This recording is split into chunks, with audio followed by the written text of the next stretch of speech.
Controlling the camera in Roblox on PS5 is simple once you know the key buttons. The right joystick is your main camera control.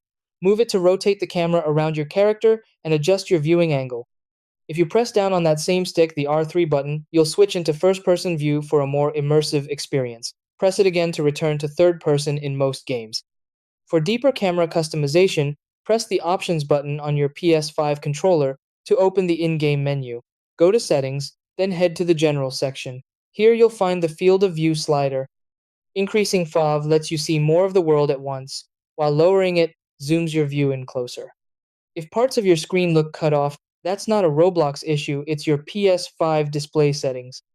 From the PS5 home screen, go to Settings, then Screen and Video, then Adjust Display Area, and resize the borders until the image fills your screen properly. For even smoother camera control, you can plug a mouse directly into your PS5.